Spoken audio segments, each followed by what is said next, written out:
Hello, my name is Carolina Galeano from MCTV, and we're here to have a conversation on what does it mean to be colorblind? What does it mean to be color brave? Our nation has undergone a series of events that has forced us to face and listen to a number of voices on the issue of race.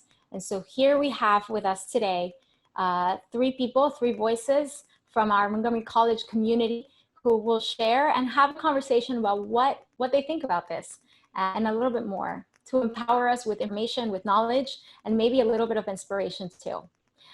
I would love for everybody in this conversation to introduce themselves and also just tell us what is your role here at Montgomery College as well. And I will probably step out and let you all talk and come right in whenever I feel like I need to continue the conversation. Please go ahead. Vilma, if you could start, and then Vincent, and then Kim. Okay, thank you. Thank you, Carolina, MCTV. Thank you for having me. My name is Vilma Bond. Vilma Simon Bond Simon is my middle name. And actually my role at Montgomery College is that I just recently graduated in the spring 2020 graduation. But I do feel that I can make myself available. That would be my role, to make myself available to participate in any activity that the college may have at this time, as long as the opportunity presents itself. Thank you for having me.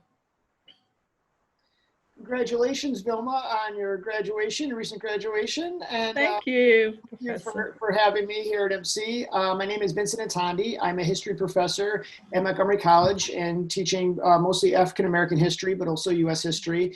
And I'm the director of our Institute for Race, Justice, and Civic Engagement. Hello, and thank you again for having me here today. My name is Kimberly Puglia. I recently graduated from MC with my degree in media broadcast with a concentration in television, and I'm also a production aide for MCTV. So I'm really excited to be here today and to talk with everyone. Since we all are in this space of academia, we're college students, we work at the college, we teach at the college, I'd love to get your perspective on how this idea of color blindness shows up in the context of higher education. Is it helping, is it hurting equity among students of color? Maybe we can start with you, Professor Atandi. Yeah, again, I'm gonna go back to, should we be trying to find a colorblind education system? No. It's almost as if the words diversity and inclusion now become, the catchwords of throwing at any school system. It's the idea that, well, we can have scholarships, great, that's charity. Charity is not a substitute for justice, right? And so what does it mean? So when we look at, we can start at the very elementary level, right? And when you have textbooks that are being mass manufactured by school boards that are saying that slaves immigrated here to find better jobs, or completely ignore parts of the African diaspora, when when children are trying to find themselves in these books and can't find themselves. When we have a system in which in fourth grade, we still have half the kids with pilgrims and half are Native Americans with their paper construction hats, acting as if everybody got along, and that's the reality. Learning about founding fathers, but then just glossing over the rape of female slaves and what they have done in this country. When we ignore those things, we are we reward conformity in this country, right? We have this tunnel vision for our students. Do not think critically. Think of the U.S. as U.S. exceptionalism and never question that.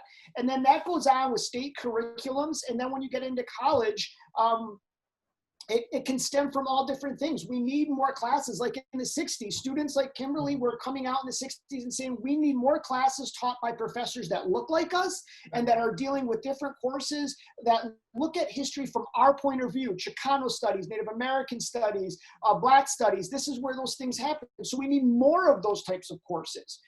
I wanted to jump in on that because I completely agree. Actually, one of the notes that I had made was piggybacking off of what you said about,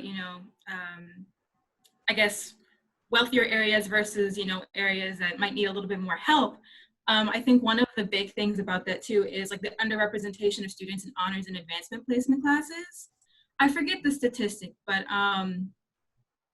throughout the country, it's shown that there is like a lack of representation of, Black students and, students of color in these classes, and, it's lack of opportunity due to, like, socioeconomics and proximity of where you live.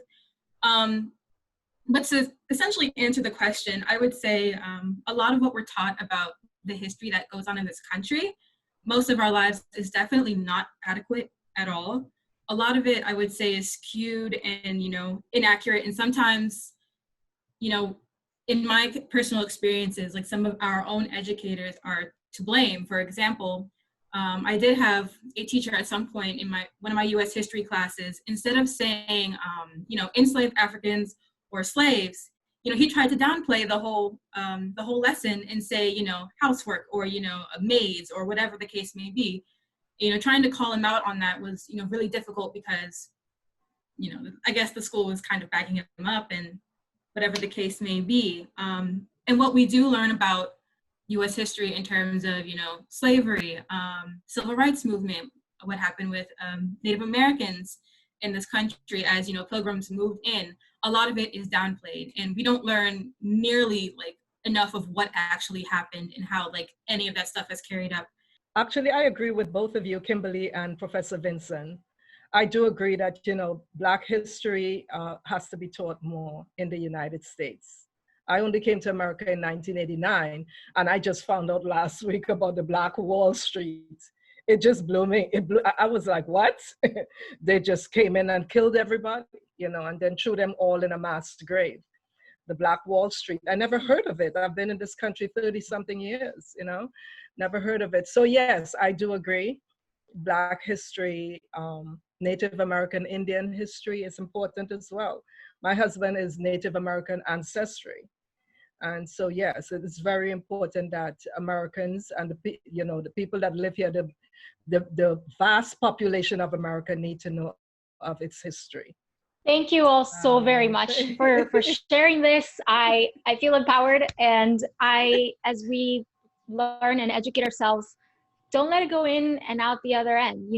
Let's actually do something, because if we don't, we basically become complicit, like the professor said. So thank you. We've posted more resources on how to be active in the fight against racism. Please follow and look at that. And just thank you all so much for giving us your time and giving us your thoughts. And I trust that this will continue to empower our MC community to do more. So thank you so much.